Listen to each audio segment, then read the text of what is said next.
A blessed day, everyone. My name is Brother Kix, and welcome to this week's episode of HUGOT Lines. Thank you so much for joining us again. I hope all of you are doing great and feeling blessed wherever you are.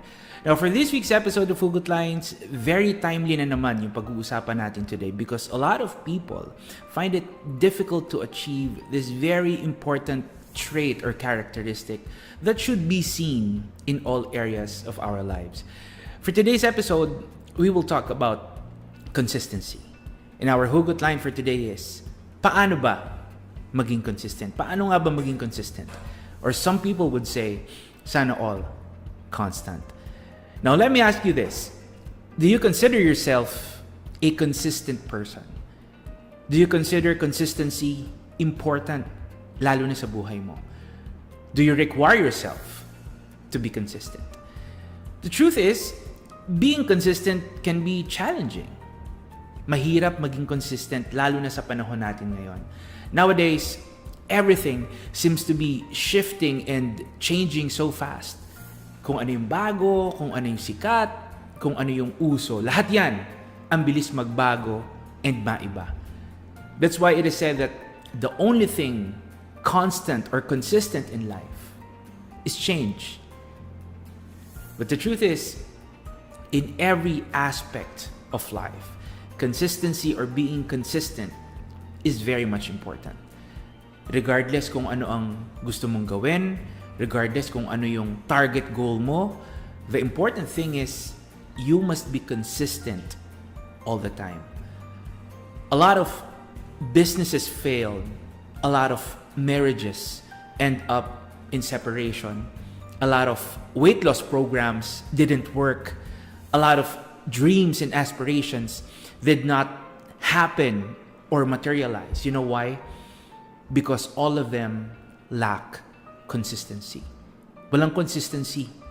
That's why it failed. The thing is, how can we expect to succeed on something if we can't even be consistent about it? How can we expect success if the efforts and hard work we put in are not consistent?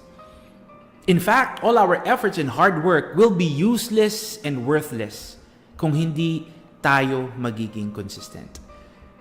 There are people who are good at planning and starting things, but eventually, hindi nagpo-prosper, hindi nagwo-work out yung plans at yung mga inumpisahan nila. You know why? Because they are not consistent. That's why people would say, sa umpisa lang magaling. Dahil wala silang natatapos, wala silang na-accomplish because of inconsistency. You see, that's the difference between successful people and those who easily give up on their goals. Consistency or being consistent. And why do you think people struggle with consistency? Bakit kaya nahihirapan tayong maging consistent? Well, there are lots of things that can cause us not to be consistent. For example, lack of determination and perseverance. Hindi tayo determinado. Lack of willingness and eagerness. So wala yung eagerness sa atin. Lack of attention and focus. And lack of effort and commitment. You see, all these are significant and crucial, especially when we want to succeed in life. Dahil lahat ito ay kailangan natin para maging consistent tayo. And we need to be consistent because consistency is key to success. Friends, being consistent means that you are determined and persistent to achieving the goal. Being consistent means that you are willing and eager to do what is best to achieve the goal. Being consistent means that your attention and focus is on achieving the goal. Being consistent means that you are dedicated to exerting all your effort and staying committed para ma-achieve yung goal. Pag consistent ka, ibig sabihin, alam mo yung gusto mong ma-achieve and ma-accomplish, and you are taking necessary steps to reach your goal. You see, friends, your consistency is also a commitment that you make sa sarili mo at sa ibang tao. And your consistency is about keeping and fulfilling that commitment that you promised yourself and other people. Ibig sabihin, hindi lang sa umpisa. Your consistency must be seen every step of the way until you achieve and accomplish the goal. Ganun po kahalaga yung pagiging consistent. And like we said, we need to be consistent in all areas of our lives.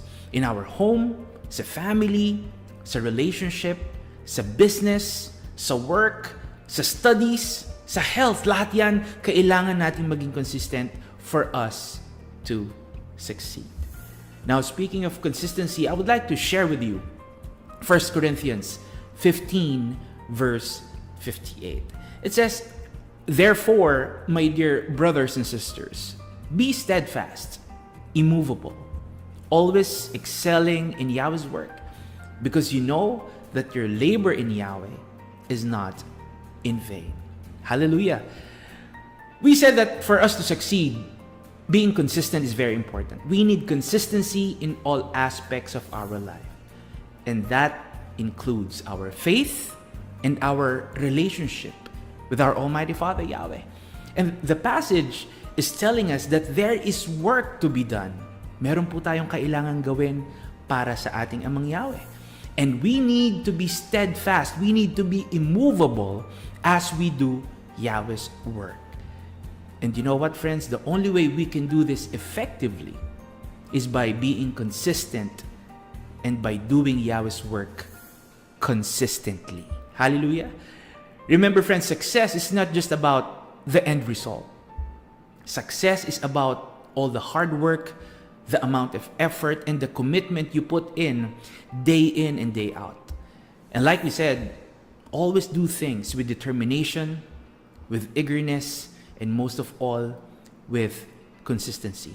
And I assure you that success will never be impossible. Hallelujah. Once again, thank you so much for joining us today. This is Brother Kix, and see you all again on the next episode of HUGOT Lines. Always keep safe, and may Yahweh continue to bless us all. Hallelujah.